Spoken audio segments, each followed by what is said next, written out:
Good morning. Just a couple of quick sort of money saving hacks for you.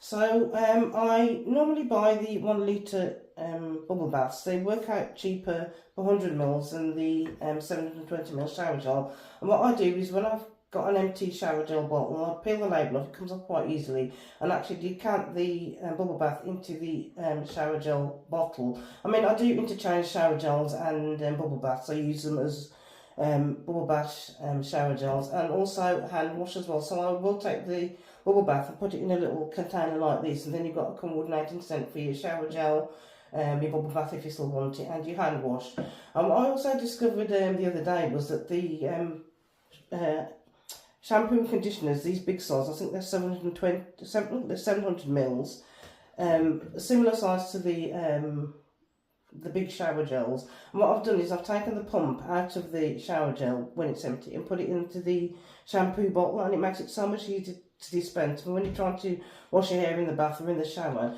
and you've got this big bottle and there's only a little bit left at the bottom, you turn it upside down and you can't get it out, using the pump dispenser makes it so much easier. So that's what I've done. I've just taken the pump dispenser from there and just popped it into there, and it does fit. Even though this is a slightly smaller size than that one, the pump dispenser still fits, and that just makes it so much easier to dispense the shower gel. So thank you for watching. See you next time. Take care. Bye bye.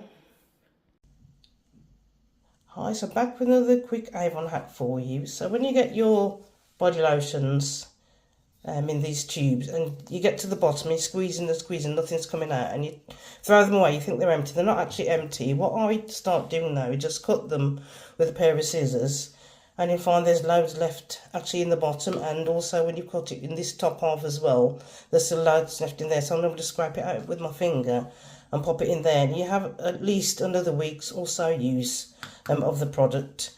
And I also do it with the hand creams as well. Again, if you're squeezing it and you think it's empty, just cut those, scrape it out the top and pop it in the bottom. I've had this one for about a week now because it's started to go dry because I left it in the drawer. But if you want to, you can just put a paper clip or a hair clip on there to keep it closed, to keep it moist, or pop some cling film or plastic bag over the top to stop it from drying out. And that will save you a bit of money and having to order one so quickly. Thanks for watching. Bye bye.